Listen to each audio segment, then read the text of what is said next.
Good morning, students. In previous lecture, we have discussed about the coefficient of viscosity is force acting per unit area to the velocity gradient, right? And we have discussed its unit also. Now I am discussing what is the difference between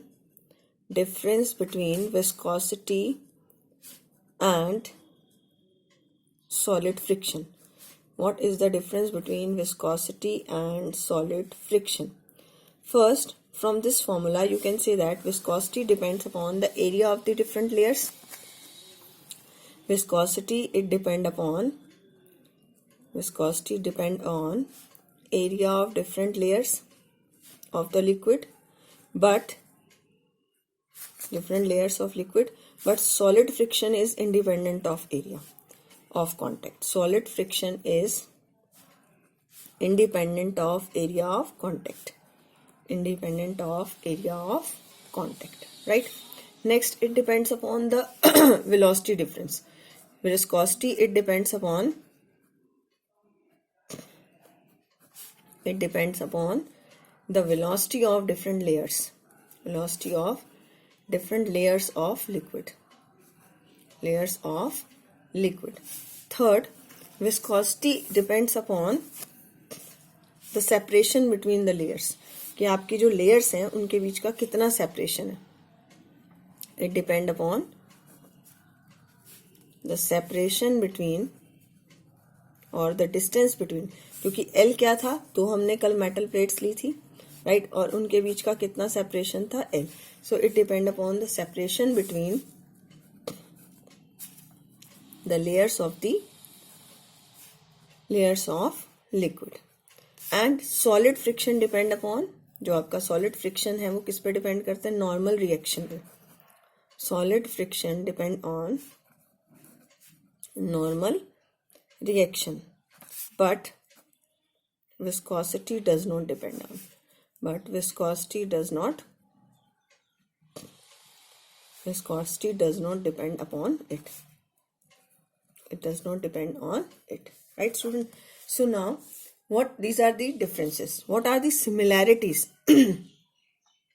Similarities between them.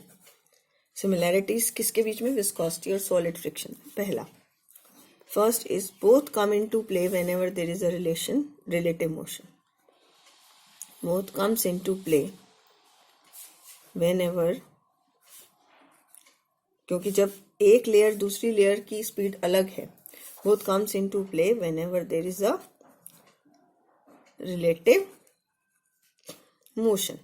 Second is both opposes the relative motion. दोनों oppose करते हैं relative motion के. Like अगर यहाँ एक solid है, इस पे फोर्स लगाया आपने, तो इसकी डायरेक्शन अपोजिट टू इट होगी, right? Both are due to molecular forces.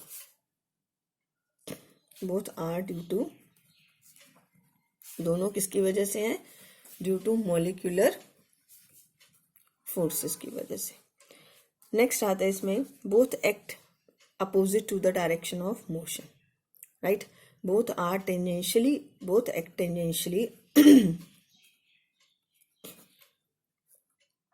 in a direction opposite to that of motion. Both act opposite to the direction of motion, right? Now, these are the similarities and difference between viscosity and solid friction. After this, I have next is Poiseuille's formula. Poiseuille's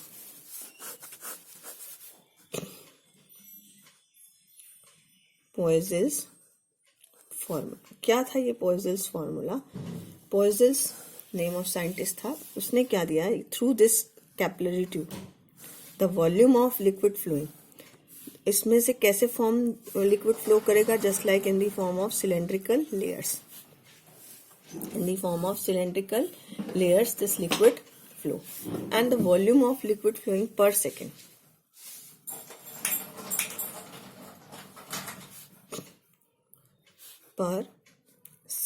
इसको हम बोलते हैं rate of flow. It is directly proportional to the pressure difference कि इस and ए और B पे आपने, क्योंकि लिक्विड तभी फ्लो करेगा one end to another end whenever there is a pressure difference.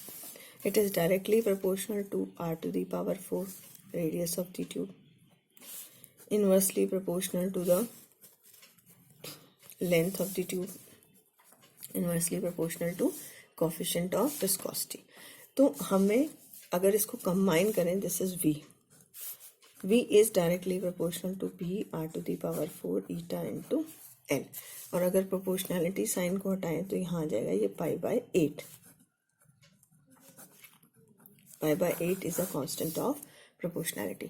Now we have to derive this formula on the basis of dimension. Derive Poiseuille's formula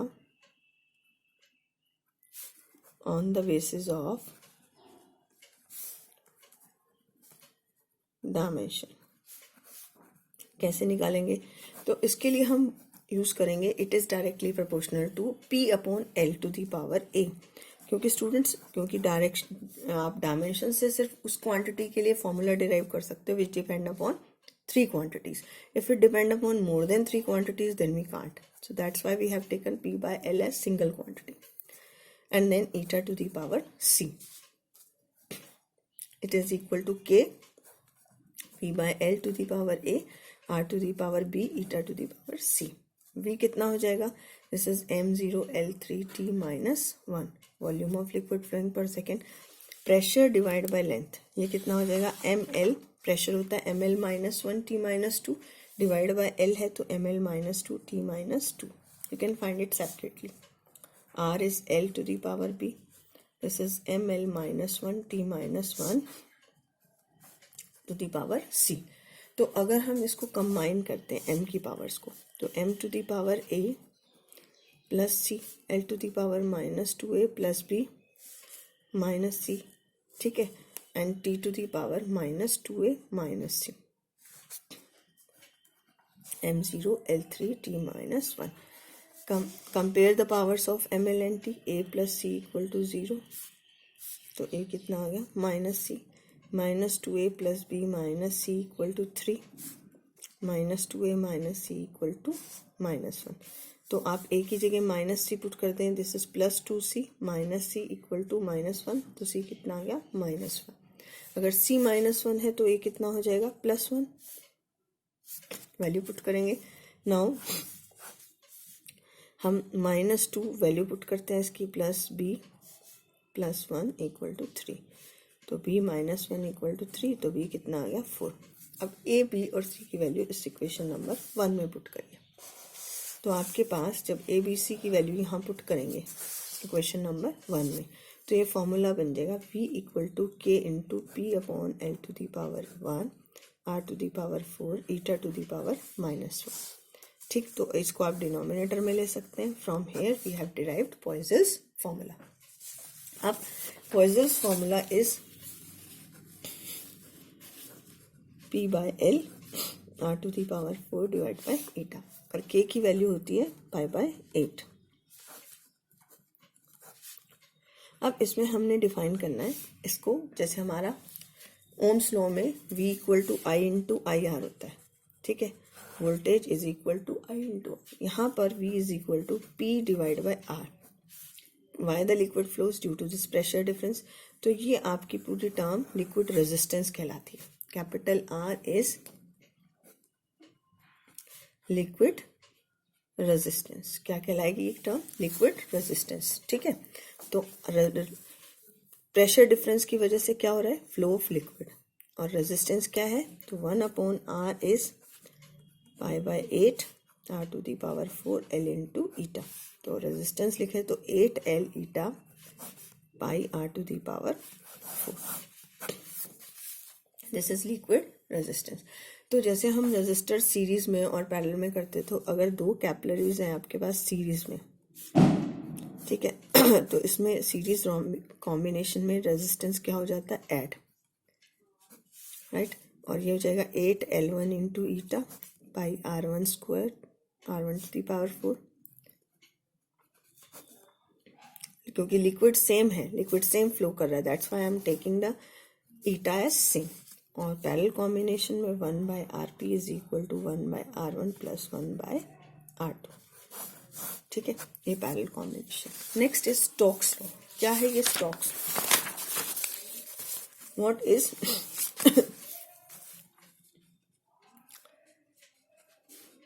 Stokes? Stokes law ये कहता है कि when ever the liquid Stokes law is when a small spherical body enters into this, a small spherical body whenever enters into this viscous medium, then what happens? The layer of the liquid which is in contact with it, that has a maximum speed. As the layer is moving away from it, the speed decreases. Due to this relative motion, a viscous force arises. और वो viscous force कहाँ होगा? Opposite to the direction of motion. It is acting opposite to the direction of motion. So whenever this spherical body enters into this viscous medium, then a viscous force act on it opposite to the direction of motion. और ये जो viscous force है, आप इसको F भी कह सकते हो. It is directly proportional to velocity with which this body is entering, radius of the body, and third is coefficient of viscosity. Velocity of spherical body. R is radius of spherical body. ये क्या है? Coefficient of viscosity. ठीक. तो when this force Fv, viscous force, कौन सा force है ये? Fv is viscous force. So whenever the body enters in a viscous medium, then the viscous force arises due to the difference in the, or due to the relative velocity of different layers of liquid. The layer of liquid which is close to it having maximum velocity, and the layer of liquid which is moving away that has less velocity. तो हमें इसका formula derive करना है by the method of dimension. It is v to the power a, r to the power b, eta to the power c. तो Fv is v to the power r to the power b, eta to the power c. तो force है, this is mlt minus 2. Velocity is lt minus 1 to the power a, l to the power b, and it is ml minus 1 t minus 1 to the power c. Combine करेंगे power c, हमने already किया हुआ है. m to the power c, l to the power a plus b minus c, mlt minus 2. Compare the powers of a b c. तो c कितना आ गया? 1. a plus B minus C equal to 1, minus A minus C equal to minus 2. तो ये आ गया आपके पास a equal to 1. तो b कितना आ गया? 1. a भी 1, b भी 1, c भी 1. तो फिस्कस फोर्स इज k, इसमें आता है 6 पाई.